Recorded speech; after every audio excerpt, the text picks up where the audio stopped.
पृथ्वी है। अच्छा, और क्या देखा तुमने? पाखंड निरता संतो विरक्ता। मैंने इस भूमि पर जाकर के देखा बड़े बड़े संत महात्मा जटा जूटधारी हुए, लेकिन भोले बाबा के जैसा जटा जूटधारी कोई नहीं।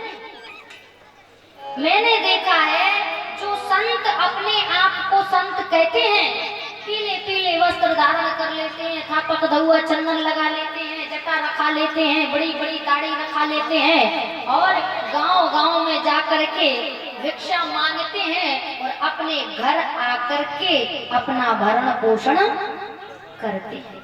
ये संत नहीं है। बोले तो फिर कौन है? पाखंड निरता संतो विरक्ता। ये पाखंडी है।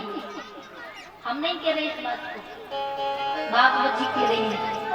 पाखंड ये पाखंडी है, संत नहीं है। क्योंकि गांव गांव से मांग करके ले जाते हैं और घर जाके अपने बच्चों का, पत्नी का, परिवार का लालन पालन करते हैं। ऐसे ये संत नहीं होते। बोले तो बोले ऐसे ये पाखंडी होते, ये पाखंडी बाबा होते। ये मैंने जाकर के देखा, ये देख करके तो मुझे और अशांति प्रकट। अच्छा, और क्या देखा? और मैंने देखा महाराज कन्या विक्रयणों।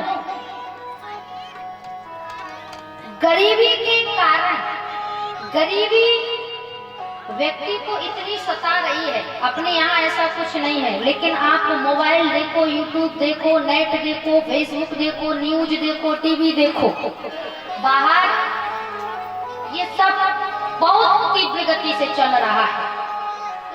गरीबी में व्यक्ति क्या नहीं करता है? गरीबी मनुष्य से क्या नहीं करवा देती है? भागवत तो हम अब सुन रहे हैं, लेकिन ये भागवत की रचना न जाने कितने वर्षों पहले हो गई, तब की ये रचना हम श्रवण कर रहे हैं। देवर्षि नारद ने कहा महाराज जो व्यक्ति गरीब है, इतना गरीब है, इतना गरीब है, बहुत ज्यादा गरीब है। कहीं कहीं हम भी कर देते हैं ये, लेकिन हम लोग मर्यादा में कर देते हैं। कई लोग मर्यादा में नहीं करते हैं, इसलिए उनकी बात का उल्लंघन हो जाता है। तो हम लोग मर्यादित होके कर देते हैं तो हमारी बात का उल्लंघन नहीं होता है, लेकिन बात एक ही। कैसे? कि महाराज मैंने देखा कन्या विक्रयणो लोभा दंपति नाम चक्कलकनम। कलयुग के प्रभाव से मनुष्य अपनी कन्याओं को बेच रहा है।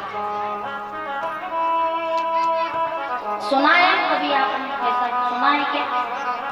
सुना है ऐसा?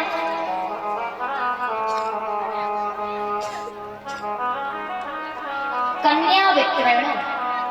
लोभ के कारण मनुष्य अपनी कन्याओं का, अपनी संतान का विक्रय करके, यानी कि बेच करके अपना भरण पोषण कर रहा है। ये मैंने जाकर के देखा तो और मुझे अशांति प्रकट हो गई। शांति नहीं, मैं शांति के लिए गया था पर मुझे शांति कहीं नहीं। इसीलिए मैं ये अशांति लेकर के घूम रहा हूँ। इसीलिए मेरे मुखमंडल पर यह गृहस्थ जीवन रूपी रेखाएं आपको नजर आ रही हैं। और महाराज मैंने एक दृश्य और देखा। बोले एक दृश्य और क्या देखा? बोले जब मैं चलते जब मैं गंगा जी के किनारे पहुंचा तो वहां पर मुझे एक युवती सुंदर थी, नव युवती थी, वो मुझे गंगा जी के किनारे बैठी हुई मिली।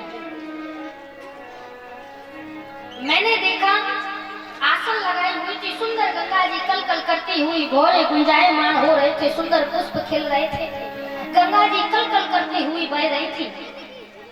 वहां पर वह युवती बैठी हुई थी, उसके नेत्रों से अश्रुओं की धारा बह रही थी। आसन लगा करके बैठी थी, उसके दोनों पैरों पर दो वृद्ध पुरुष थे जो अपने सिर को रख करके उसकी गोद में लेटे हुए थे, और वो युवती उनके सिर पर ऐसे हाथ घुमा रही थी। वो आंखों से अश्रुओं की वर्षा कर रही थी। जब मैंने ये दृश्य देखा तो मेरे मन में विचार आया कि ये युवती यहाँ पर अकेली बैठी है, ये दो वृद्ध पुरुष हैं, सुंदर गंगा जी के किनारे बैठी है, लेकिन इसका क्या कारण हो सकता है? दुखी होगी ये? अगर ये दुखी भी है तो इसके दुख का कारण क्या है? ये इतनी दुखी क्यों है? क्या मैं इसके दुख को जान सकता हूँ? क्या मैं इसके दुख को इससे पूछ सकता हूँ? देवर्षि नारद ने मन में सोचा, पूछ लेता हूँ, क्या बात है। देवर्षि नारद ने उस युवती के पास जाने का प्रयास किया। 2 कदम बढ़ाए, पीछे से आवाज आती है, अरे देवर्षि नारद कहाँ जाते हो? हृदय से आवाज आई, अरे देवर्षि नारद कहाँ जाते हो? ये अकेली युवती है, अकेली नारी बैठी है, यहाँ पर औरतों का समाज है, तुम बाबा हो और बाबा का स्त्रियों के समाज में जाना उचित नहीं है। बाबा कभी स्त्रियों के समाज में नहीं जाते, बाबा कभी स्त्रियों के पास नहीं जाते।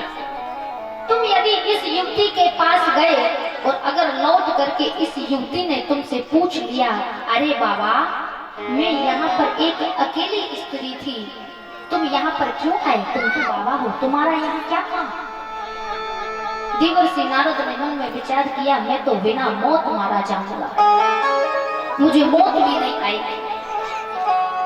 2 कदम बढ़ाए थे, लौट पीछे के लिए लौट लिए, और जैसे ही पीछे के लिए अपने कदम लौटाए तो उन पैरों के चलने की आहट उस युवती के कान में पड़ी।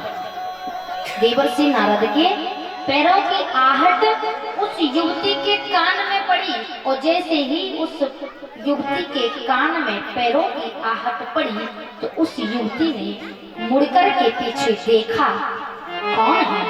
संत है। देखा तो पुकार लिया, भो भो साधोक्षणम दृष्टिमिच्छन्तामपि नासाय दर्शनं तव लोकस्य सर्वथा अघरं भो भो साधोक्षणं तिष्ठमिच्छन्तामपि नाशाय दर्शनं तव लोकस्य सर्वथा अघरं परम। अरे साधु, ओ महात्मा, कहाँ जाते हो? दर्शनम तव लोकस्य। आप जैसे महात्माओं के दर्शन जीवन में बड़े दुर्लभ हैं, और आप बिना दर्शन दिए जा रहे हो, दर्शन नहीं दोगे? दर्शन तो देते जाओ। देवर्षि नारद पीछे मुड़ करके खड़े हो गए, हाथ जोड़े, देवी तुम कौन हो? मैं आपसे पूछना चाहता था, आपके दुख का कारण क्या है? आप तो इतने सुंदर स्थान पर बैठी हो, ये स्थान हर किसी को प्राप्त नहीं होता है। अब जैसे कि कोई कथा पंडाल में आकर के कोई रोने लगे तो उसे पूछने का प्रश्न उठता है, तुम क्यों रो रही हो? भगवान के दरबार में बैठी हूँ, रोती हूँ, क्यों? ऐसे ही यमुना जी के किनारे बैठी थी, गंगा के किनारे, तो देवर्षि नारद ने पूछा, तुम गंगा के किनारे बैठी रो रही है, क्या कारण? कौन हो देवी तुम? कहाँ से आई हो? ये 2 वृद्ध पुरुष तुम्हारे कौन लगते हैं? तुम्हारे रोने का कारण, तुम्हारे दुख का कारण क्या है, मैं जान सकता हूँ? देवर्षि नारद दुख का कारण जानना चाहते हैं, लेकिन देवर्षि नारद दुख का कारण जानना चाहते हैं तो उस दुख की समस्या का समाधान करेंगे। उस संसार के लोग, हम और आप क्या करते हैं? कोई व्यक्ति दुखी है तो हम उसके दुख को पूछते हैं और बाद में उसके दुख को सुन करके हम उसका मजाक बनाते हैं, उसका उपहास उड़ाते हैं। पहली बात तो ये है कि हमें उसके दुख को पूछना ही नहीं चाहिए। क्यों नहीं पूछना चाहिए? क्योंकि हमारे अंदर सामर्थ्य नहीं है कि उसके उसके दुख को पूछ करके हम उसके दुख को कम कर सके, ये तो हमें आता ही नहीं है कि हम उसके दुख को पूछें और उसे तसल्ली दिलाएं, ये नहीं आता है। हम और आप तो बस यही करते हैं कि किसी के दुख को पूछते हैं तो उसका उपहास उड़ाते हैं, उसकी हंसी उड़ाते हैं।